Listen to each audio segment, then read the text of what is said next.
물은 지구상의 생명을 지탱하는 토대입니다. 호모사피엔스, 다시 말해 우리 인류가 지구 전체를 통틀어 불과 수백만 명에 지나지 않았던 시대에는 필요한 물이 충분했죠. 하지만 그로부터 수천 년의 세월이 흐른 지금 지구에는 약 80억 명의 사람들이 살고 있습니다. 그리고 모든 사람에게 돌아갈 만큼의 담수가 충분하지 않다는 사실이 드러났죠. 물론 지구 표면의 70% 이상은 바다로 덮여있지만 소금기가 있는 바닷물은 식수로 사용할 수 없으며 대부분의 농작물을 재배하는 데도 적합하지 않습니다. 더구나 물이 부족한 곳이 바로 인류 문명이 탄생했던 지역, 즉 이집트와 요르단, 시리아, 이스라엘 같은 나라들이라는 사실도 밝혀지고 있습니다. 예를 들어 이집트 사람들은 파라오 시대와 마찬가지로 지금도 나일강을 따라 길게 이어진 비교적 좁은 관계지대에서 살아가고 있죠. 피라미드가 세워진 지 약 4,500년이 지났지만 이 땅의 면적은 거의 늘어나지 않은 반면 이곳에 사는 인구는 수십 배로 증가했습니다. 다시 말해 수많은 세기가 흐르는 동안 사람이 살아갈 수 있는 땅은 거의 늘어나지 않았던 것이죠. 여러분 안녕하세요. 그리고 여기에서도 우리는 또다시 근본적인 문제와 마주하게 됩니다. 새로운 땅을 개발하려면 물이 필요하죠. 물론 이집트 정부 역시 같은 결론에 도달했습니다. 이에 따라 이집트 역사상 전례가 없을 정도로 대규모의 새로운 농지 개발 계획에 착수했고 이 계획에는 뉴 델타라는 이름이 붙었죠. 여러분, 토픽에 오신 것을 환영합니다. 그럼 시작해보겠습니다.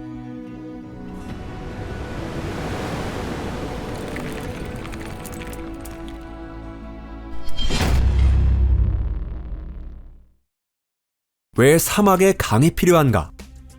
5,000년이 넘는 세월 동안 이집트인의 삶은 나일강과 때려야 뗄 수 없는 관계를 맺어왔습니다. 아프리카 대호수 지역과 에티오피아 고원에서 지중해까지 6,000km가 넘는 거리를 흐르는 이 거대한 강은 이집트 사람들에게 무엇과도 바꿀 수 없는 자연의 선물입니다. 이 나라 인구의 거의 전부가 나일강을 따라 길고 좁게 이어진 지역과 강이 지중해로 흘러드는 곳에 형성된 광대한 삼각주 지역에 집중되어 있죠. 그 결과 총 면적이 101만 제곱킬로미터에 달하는 이집트에서 사람들이 실제로 거주하며 삶의 터전을 일구는 곳은 국토의 고작 5%뿐이며 나머지 95%는 사막입니다. 다시 말해 영국보다 4배 이상 넓은 광대한 국토 가운데 실제로 활용되고 있는 곳은 단 5%에 불과한 것이죠. 자국의 땅을 이처럼 비효율적으로밖에 활용하지 못하는 상황이 계속된 끝에 21세기의 이집트는 담수 부족과 경작 가능한 토지 부족이라는 서로 깊이 연관된 두 가지 중대한 문제에 동시에 직면하게 되었습니다. 두 문제 모두 2022년 말 기준 이미 1억 440만 명에 달한 급격한 인구 증가로 인해 더욱 심각해지고 있고요. 한번 상상해보세요. 나폴레옹이 이집트를 침공했던 1798년 당시 이집트의 인구는 약 300만 명에 불과했습니다. 인구 증가 속도는 점차 둔화되고 있지만 여전히 높은 수준을 유지하고 있죠. 유엔의 중위 추계에 따르면 2030년대 중반에는 이집트 인구가 1억 4천만 명에 가까워질 가능성이 있습니다. 그 결과 국민 1인당 경작지 면적은 갈수록 줄어들고 있습니다. 계속 늘어나는 인구를 먹여 살리기 위해 필요한 식량 수입량 역시 해마다 증가하고 있죠. 이러한 문제에 대한 해답으로 탄생한 것이 바로 현대 아프리카 최대 규모의 토목 사업 가운데 하나인 뉴 델타 구상인데요. 이 계획은 이해하기 쉽게 사막에 새로운 강을 만드는 사업이라고 불리기도 합니다. 대규모 토지 개발에 대한 구상은 이미 20세기 말부터 활발하게 논의되기 시작했죠. 여기서 목표로 삼은 것은 단순히 밭의 면적을 넓히는 것이 아니라 앞으로 수십 년 동안 국가의 식량을 책임질 수 있는 새로운 농업지대 자체를 건설하는 것이었습니다. 그렇기 때문에 이 야심차고 획기적인 계획을 어디에서 실행할 것인지에 대해서도 면밀한 검토가 이루어졌죠. 일부 언론에서는 이집트가 습지를 말려 없애고 있다거나 새로운 나일강 삼각주를 만들고 있다고 보도하는데 이 과정에서 의도치 않게 혹은 의도적으로 오해를 불러일으킬 수 있는 표현이 사용되곤 합니다. 하지만 실제 상황은 전혀 다르죠. 뉴 델타 공사지역은 현재의 나일강 삼각주보다 서쪽으로 펼쳐진 서부 사막에 위치해 있습니다. 이곳은 사실상 사하라 사막의 동쪽 끝에 해당하는 서부 사막 지역으로 기존 나일강 삼각주의 서쪽이자 지중해 해안을 따라 펼쳐진 사막지대죠. 이 계획이 시작되기 전까지 이 땅은 습지도 아니었고 과거의 나일강 삼각주였던 것도 아니었습니다. 나사에 따르면 공사가 시작되기 전 이 일대 대부분은 식물이 거의 자라지 않는 황량한 사막이었습니다. 이 지역이 뉴 델타 건설지로 선정된 이유 가운데 하나는 사막치고 비교적 평탄하면서 지중해 쪽으로 완만하게 기울어져 있다는 흥미로운 지형적 특징 때문이었습니다. 이런 지형에서는 수로 건설과 파이프라인 부설이 훨씬 쉬워지며 수십만 헥타르 규모의 광대한 농지도 조성할 수 있죠. 여기에 미래의 농업지대에 필요한 각종 인프라를 구축하기도 쉽다는 장점이 있었습니다. 이 지역에서 비교적 가까운 곳에 알렉산드리아라는 거대한 경제 항만 도시가 있기 때문이죠. 또한 로드 엘 파라그 엘 다바 도로를 비롯한 주요 간선도로들도 인근을 지나고 있고요. 여기서 왜 이 계획에 뉴 델타라는 이름이 붙었을까라는 의문이 생기죠. 그 이유는 지리적인 의미보다는 오히려 상징적인 의미를 담은 이름이기 때문입니다. 이 이름을 만든 사람들은 아마도 새로운 지역이 역사 깊은 기존 나일강 삼각주와 같은 역할, 즉 농작물을 생산하고 주민들에게 일자리를 제공하며 전체적으로 농업과 제조업의 새로운 중심지가 되는 모습을 그렸을 거예요. 프로젝트의 주요 사업.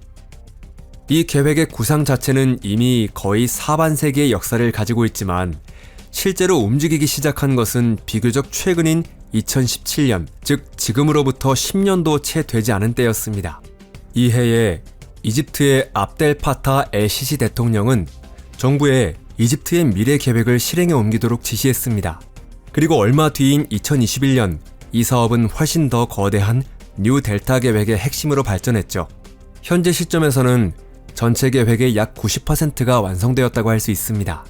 2026년 뉴 델타 계획을 통해 새롭게 개발된 농지에서 밀수확이 이루어졌을 때 압델 파타 엘 시시 대통령은 이 사업의 공식 개장을 선언했죠. 일반적으로는 전체 프로젝트를 4단계로 나누며 처음 3단계는 이미 완료되었고 현재는 4번째 단계가 진행 중인 것으로 설명됩니다. 다만 모든 공사가 완전히 끝나는 통일된 정확한 날짜는 없으며 애초에 대상 지역 자체가 지금도 계속 확대되고 있기 때문에 그런 날짜를 정하기도 어렵습니다. 당초 대상 면적은 약 100만 페단이었지만 현재는 그 2.2배인 220만 페단, 즉 약 92만 4천 헥타르까지 확대되었습니다. 첫 번째 단계에서는 새로운 도로 건설, 양수장과 수로 건설, 주요 파이프라인과 송전선 설치, 그리고 다수의 우물 굴착이 이루어졌습니다. 두 번째 단계에서는 이집트의 미래 계획 구역 안에서 본격적인 토지 개발이 시작되었죠. 이미 구축되어 있던 수리 인프라를 기반으로 대규모의 현대적인 농장들이 잇따라 조성되었습니다. 이러한 농장에는 점적 관계를 포함한 최첨단 농업용수 공급 시스템이 도입되고 있고요. 물론 농장 조성과 확대 작업이 모두 끝난 건 아닙니다. 새로운 농장의 개설과 규모 확대, 기술적인 고도화 작업은 지금도 계속되고 있습니다. 뉴 델타 계획의 3번째 단계 역시 마찬가지인데요. 그 내용은 관계 농지를 서쪽으로 카타라 저지대와 엘다바 지역 방향으로 확대해 나가는 것입니다. 다만 뉴 델타 계획을 뚜렷한 단계별 사업으로 구분하는 것은 그다지 정확하지 않습니다. 순차적으로 진행되는 단계라기보다 여러 사업이 동시에 병행되며 발전해왔다고 보는 편이 실제 모습에 훨씬 가깝습니다. 우선 도로, 송전망, 양수장, 수로, 파이프라인 같은 기본 인프라를 구축한 뒤 첫 번째 광대한 토지의 개발이 시작되었죠. 그와 동시에 물을 처리하고 운송하는 시스템을 건설하고 농지로 활용할 지역도 확대해 나갔습니다. 이 엄청난 작업 끝에 완성될 것은 농업 생산과 식품 가공을 하나로 통합한 여러 개의 본격적인 종합 거점입니다. 그곳에는 곡물 저장 시설, 냉장, 냉동센터, 농산물 가공 공장 등이 들어설 예정이죠. 뉴 델타 구역에는 새롭게 들어서는 기업과 공장을 중심으로 여러 도시와 마을도 건설되고요. 이렇게 사막이었던 곳에 단순히 농지가 생기는 것만으로도 충분히 대단한 일이지만 여기에 그치지 않고 이집트의 새로운 경제지역 자체가 탄생하게 되는 것입니다. 이곳은 장차 수백만 명이 살아가고 비옥한 농지와 산업시설이 펼쳐진 지역으로 변하게 됩니다. 수많은 새로운 일자리가 생겨나고 말 그대로 이집트의 미래를 만들어가게 될 것입니다. 물론 이처럼 거대한 계획을 실현하려면 수십 년이라는 시간이 필요하죠.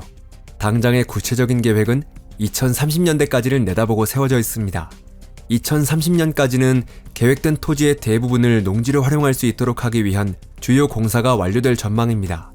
그리고 2030년대 내내 새로운 지역으로의 정착과 가공공장, 곡물 사일로, 물류센터, 새로운 주거지 건설이 계속될 예정이고요. 새로운 강인가, 새로운 경제인가? 그렇다면 이 프로젝트는 새로운 강, 뉴델타, 이집트의 미래 가운데 도대체 무엇이라고 부르는 게 맞을까요?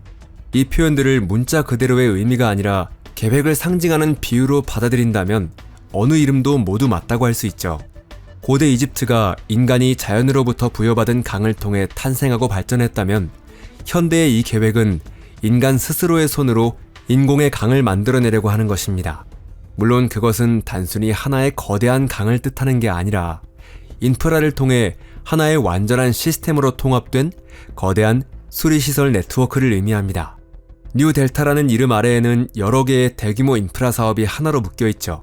우선 그 중심에는 나일강과 연결된 엘 나야흐 엘 베헤이리 수로에서 뉴델타 농업지대 입구까지 약 50km에 걸쳐 이어지는 주요 송수 루트가 있는데요. 이 루트에는 6곳의 대형 양수장이 설치되어 있으며 이곳에서 새로운 지역 깊숙한 곳까지 내부 수로와 파이프라인을 통해 물이 공급됩니다. 이 시스템의 송수 능력은 하루 900만 세제곱미터를 넘습니다. 뉴델타에는 이에 못지않게 거대한 또 하나의 수리 시스템이 존재하는데 두 시스템은 종종 잘못 혼동되기도 하죠. 이 시스템은 거대한 알 함맘 농업 배수 처리장과 밀접하게 연결되어 있습니다. 나일강 삼각주의 북부와 서부에서 모인 농업 배수는 바로 이 처리장으로 흘러들어오죠. 이 농업 배수를 모아 운반하기 위해 총 길이 약 166km의 주요 송수 루트가 구축되었습니다. 이 주요 루트에는 12곳의 양수장이 있으며 하루 약 750만 세제곱미터의 처리 능력을 갖춘 알 함맘 농업 배수 처리장까지 물을 보내줍니다. 이처럼 뉴델타의 전체 시스템을 살펴보면 2026년 개장 당시 공개된 자료에 따르면 건설 과정에서 약 697km의 개방형 수로와 무려 9,100km에 달하는 파이프라인이 설치되었죠. 물론 이 파이프라인의 총 연장에는 주요 간선보다 송수 능력이 작은 수많은 지역 내 물 분대용 파이프라인도 포함되어 있습니다. 반면 주요 파이프라인은 수원에서 서부 사막에 조성된 광대한 농업지대까지 이어지죠. 밀폐형 파이프라인을 사용하면 증발로 인한 물 손실을 줄일 수 있으며 간선의 일부 구간은 지하를 통과합니다. 자동차 도로나 철도 노선, 그 밖의 인프라 시설과 교차하는 지점에는 전용 지하 터널도 설치되어 있죠. 프로젝트의 비용과 기대. 뉴델타가 이집트의 미래 계획에서 발전한 것은 물론 우연이 아닙니다. 이 계획이 국가의 미래 번영으로 가는 길을 열어줄 거라는 기대가 없었다면 이집트가 이처럼 막대한 자금을 투자하기로 결정하진 않았을 거예요. 왜냐하면 초기 공사비만 해도 3천억 이집트 파운드로 추산되었기 때문입니다. 이후 계획의 규모가 확대되면서 예산은 약 8천억 이집트 파운드, 미국 달러로 약 160억 달러까지 불어났습니다. 계획이 완성되면 이집트는 약 100만 헥타르의 새로운 농지를 확보해 식량 수입을 크게 줄이는 동시에 약 200만 개의 일자리를 만들어낼 수 있을 것으로 기대하고 있습니다. 공식 발표에 따르면 계획 대상 면적은 약 9,200제곱킬로미터에 이르며 공사가 완료되면 이집트의 관계 농지는 약 15에서 20% 증가하게 되죠. 새로운 농지에서는 밀, 옥수수, 사탕무, 해바라기, 감자를 비롯한 다양한 농작물을 재배할 계획이고요. 그 가운데 이집트가 가장 우선시하는 것은 물론 밀 생산 확대죠. 최근 추정치를 기준으로 보면 이집트의 밀 자급률은 약 45에서 48% 수준이며 2030년까지 이를 70%로 끌어올리는 게 목표입니다. 다만 계획대로 2030년 국내 밀 생산량이 1220만 톤에 도달하더라도 이집트는 여전히 세계 최대 규모의 밀 수입국 가운데 하나로 남게 됩니다. 이는 전 세계적인 식량 부족 문제를 해결하는 일이 얼마나 어렵고 또 얼마나 큰 대가를 요구하는지를 다시 한번 보여주는 사실이죠. 오늘 영상이 마음에 드셨다면 꼭 좋아요를 눌러주시고 친구들에게도 공유해주세요. 여러분 진심으로 감사합니다. 다음 영상에서 다시 만나요. 안녕히 계세요.